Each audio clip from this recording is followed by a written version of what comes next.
Monsters are real, and ghosts are real too. They live inside us, and sometimes they win. The posters of magician Howard Thurston, in the spirit of their time, showed him surrounded by demons, fiery creatures lifting curtains, carrying props, whispering secrets into his ear.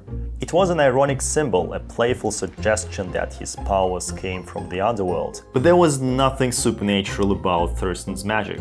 The real demons were quieter. They live inside us all, feeding on ego, gnawing at doubts, never letting go. Thurston never escaped his. The higher he rose, the closer they pressed in. Thurston was a new kind of entertainer. The European masters before him, such as Robert Rodin or Maskelyne, entered magic from engineering, horology, and art.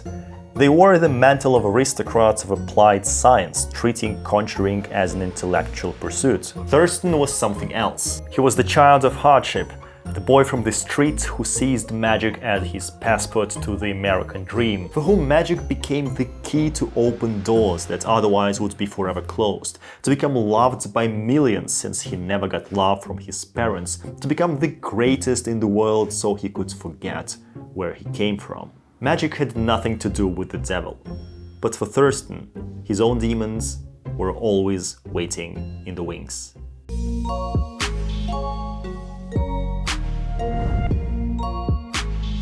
Thurston's autobiography, that was published in one of his books on magic when he was already famous, did not tell much about his childhood. It just said that he had a varied and adventurous childhood. Well, one could call his childhood varied and adventurous. He grew up in poverty and his early life was shaped by his father's failed attempt at business and abusive behavior. He fled his home and spent years riding freight trains and living with hobos, surviving by selling potato peelers on the streets and occasionally turning to petty crime. At some point he saw magician Alexander Herman, who was the leading American magician. It is no surprise that he inspired Thurston to pursue magic. Herman had everything a boy like Thurston could dream of: money, fame, and influence. It was not just that he could perform impossible feats on stage.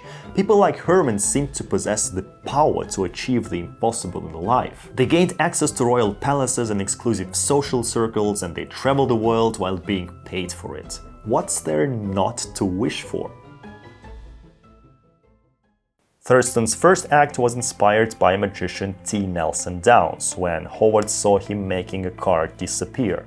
This was backpalm, a new and revolutionary technique in stage card manipulation, and it became the foundation of Thurston's first magic act. In 1898, he and his young wife Grace set out on a journey into the American Wild West, with the idea to perform in mining towns. The journey turned out to be the hardest thing Thurston had ever done. Traveling in a cold wagon through American frontier was exhausting and dangerous, and performing elegant card manipulation for drunk crowds in saloons was not exactly what Thurston was imagining when deciding to become a magician, often being paid with bags of flour or canned food in small Montana towns. And yet he trained his showmanship skills in the hardest conditions, so when he would later be performing on theater stages, his authority would be unquestionable. Thurston's reputation grew when he was billed as the man who mystified Herman. It was not the great Herman who had inspired Thurston to become a magician, but his not-so-talented nephew Leon. Yet the name alone gave Thurston valuable publicity. Soon he was playing theaters, even London, and calling himself the world's premier card manipulator. But he knew that card alone would not make him a star. So in 1905, he added some big illusions to his show and set off on a world tour. Thurston performed in Australia, Asia, and India and polished his stage show. After 2 years on tour, the time came to head back to the US, which made him anxious. Back home, he was still a nobody, especially after a long absence. In the meanwhile, some really important things were happening in the world of American entertainment. In 1908, Harry Kellar was the most important magician in the US. He was in his late 50s and at the peak of his fame.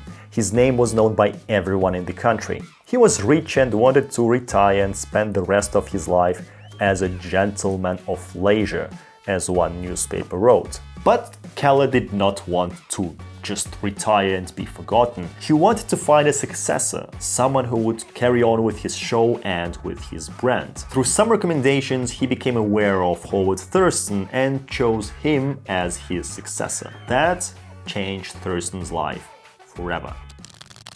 In May 1908, Kellar went on a tour with Thurston to present him to the public as his protege. That was a huge success. Press wrote, "Kellar and Thurston are packing the houses wherever they appear," or "greatest show of its kind ever projected."